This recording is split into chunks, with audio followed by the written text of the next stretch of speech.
كنتمنى انكم تكونوا بخير. اليوم بغيت نتكلم على واحد الموضوع اللي مهم في الغايه، موضوع في غايه اهميه بالنسبه للناس اللي باغيين يمتهنوا حرفه سياقه سيارات الاجره، سواء من النوع الصغير او من النوع الكبير. اذا شنو هي مجموعه ديال الاشخاص، مجموعه ديال المواطنين المغاربه كيتسائلوا شنو هما الاجراءات وشنو هي المساطر الاداريه اللي غادي يتبعوها باش انهم يحصلوا على بيرمي كونفيونس، رخصه ثقه، بيرمي دفيل. اذا شنو هي الشروط باش انهم يحصلوا على هذه الرخصه، باش انهم يمتهنوا حرفه سياقه سيارات الاجره، سواء من النوع الصغير او من النوع الكبير، سواء داخل المجال الحضري او خارج المجال الحضري. اذا بالنسبه للشروط الاول، الشرط الاول خاصو ضروري يكون جنسيه مغربيه. الا ما كانش عنده جنسيه مغربيه ما يمكنش انه يحصل على هذه الرخصه. اول حاجه كما قلت جنسيه مغربيه. ثاني حاجه انه غادي يكون السن ديالو كيتراوح ما بين 25 سنه و 45 سنه. الا كان قل من 25 سنه فهو غير مؤهل من اجل الحصول على هذه الرخصه لمزاوله مهنه سائق سيارات الاجره. إذا قلنا جنسية مغربية، السن يجب أن يتراوح ما بين 25 سنة و 45 سنة. الشرط الثالث هو خاصو يكون ديجا حاصل على بيرمي ديال سياقة السيارة السياحية، واللي غادي يكون تجاوز تقريبا عنده لمدة 5 سنوات. غادي يكون حاصل على بيرمي عادي، وخص هذا البيرمي هذا يكون عنده شادو تقريبا تكون عنده كمل 5 سنوات. الا كان قل من 5 سنوات راه ما غاديش يمكن انه يحصل على هاد الرخصه ديال الثقه. بالنسبه للشرط الرابع انه يكون عنده مستوى دراسي متوسط، خصو يكون حاصل على الشهاده ابتدائيه، وذلك من اجل التواصل باش انه يتواصل مع لي كليو، يتواصل مع المواطنين، مع الناس اللي بطبيعه الحال اللي غيطلعوا معه. اذا خاص يكون كذلك حاصل كما قلت لكم على الشهاده الابتدائيه، وخاصو تكون عنده خاصو يجيب معه شهاده طبيه اللي كتبين بلي انه ما عنده حتى شي مرض، ما عنده حتى شي اعاقه، ما عنده حتى شي مرض، معفي، انه بصحه بدنيه جيده، عنده الصحه ديالو مزيانه باش انه يزاول هذه المهنه. سادس حاجه هي انه تكون عنده يجيب بطاقه السوابق العدليه، اي بطاقه السلوك، انه ما سبقش وقالو شي مشكل من قبل، ما ضربش الحبس، ما عنده حتى شي مشكل، اي ان السجل العدلي ديالو خصو يكون عنده خاوي. اذا هذه هي الشروط باش انه يجاز. ملي غيكون عنده هاد الشروط كما قلت لكم، جنسيه مغربيه، السن ما بين 25 و 45 سنه، انه يحصل على بيرمي ديال لسياقه السياره السياحيه، شهاده ابتدائيه، وكذلك كما قلت لكم تكون عنده شهاده طبيه انه عنده الصحه ديالو مزيان. والشرط اللي قلت لكم الاخر ديال بطاقه السوابق، غيكون عنده هذه المعايير وهذه الشروط كامله مزيانه، غادي يقدم واحد الطلب للعماله. الا كان ساكن في مجال حضري انه يقدم طلب للعماله، بطبيعه الحال تتكون هذه المباراه، هذا الامتحان يكون بطبيعه الحال يكون مفتوح، وغادي يقدم طلب للعماله. الا كان ساكن في المجال شبه حضري ولا المجال قروي، فانه غادي يقدم طلب اما القياده ولا البشويه. اذا ملي غادي يعطيو هذا قدم طلب وانه نجح في هذا الامتحان، شنو كيمشي فين كيمشي انه يتكون في ليتيا، اي في الانعاش الوطني، في التكوين المهني، الانعاش الشغل. يمشي للتكوين المهني، غيتكون لمده 20 يوم. ملي غادي يسالي داك التكوين ويسالي انه بنجاح، كتعطالو الرخصه ديال الثقه، كتعطالو بيرمي دفيل، بيرمي كونفيونس، باش انه يزاول المهنه.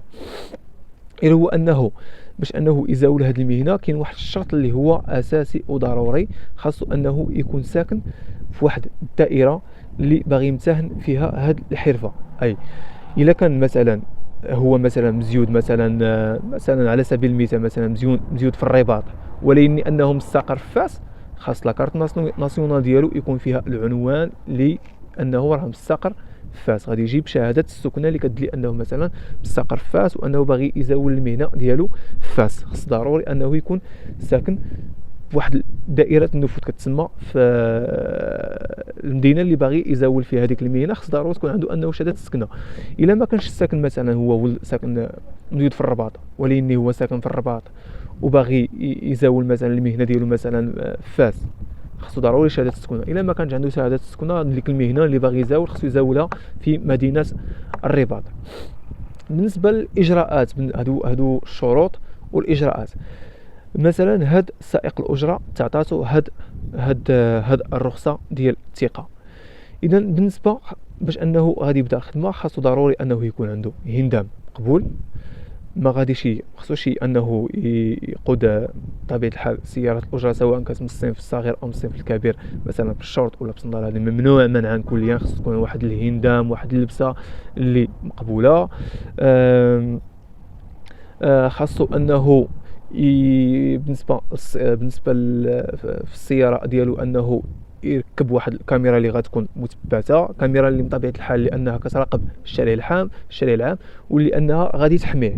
الا وقع له مثلا قدر الله شي مشكل مع شي كليو ولا وقع له شي مشكل مثلا في الشارع العام مع شي مواطن، حيت كنعرفوا انهم جميع المواطنين انهم راه كيركبوا في السيارات الاجره وكل واحد كيفاش داير. كاين اللي كتلقاه مزيان، كاين اللي كتلقاه طالع له الدم، كل واحد جميع الاصناف. المهم اذا باش انه يحمي راسو خصو ضروري يركب واحد الكاميرا تكون داخل ديال السياره، وهذه راها قانونيه كيخولها ليه القانون.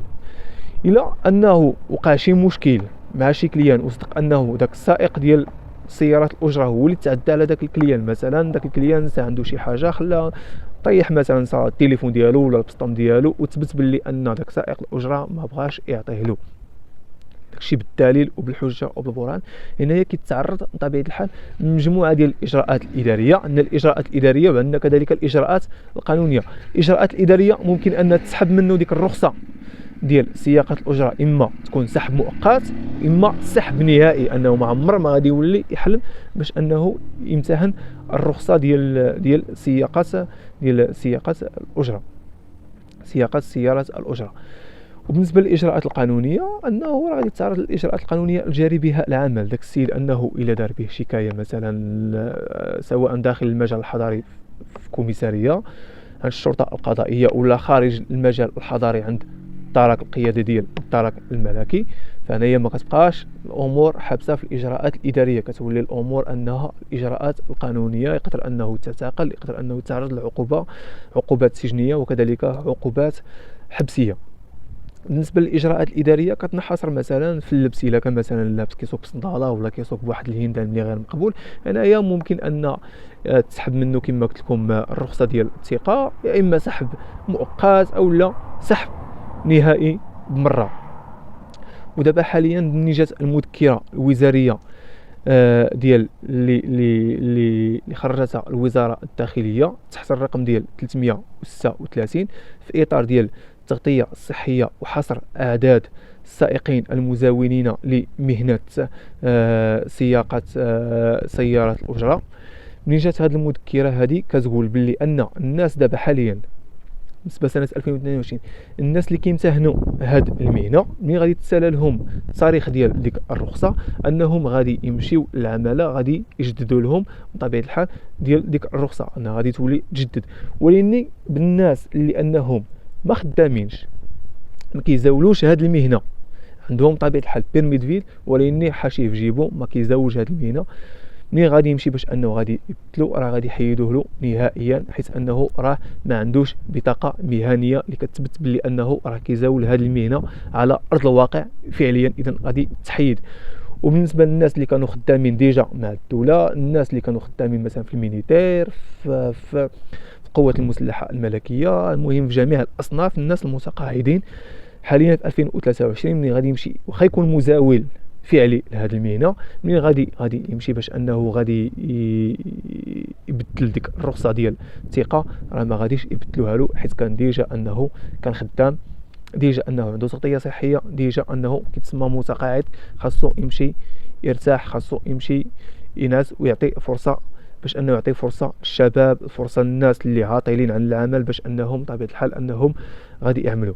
يعني كما قلت، الناس اللي كانوا ديجا خدامين مع الدوله، ولا اي واحد دابا خدام مثلا في قطاع خاص ولا قطاع عمومي ولا شبه عمومي، وعنده هذا الرخصه ديال بيرمي دفيل، راه ملي غادي يمشي انه غادي يبدلها، راه ما غاديش يعطيوها له نهائيا.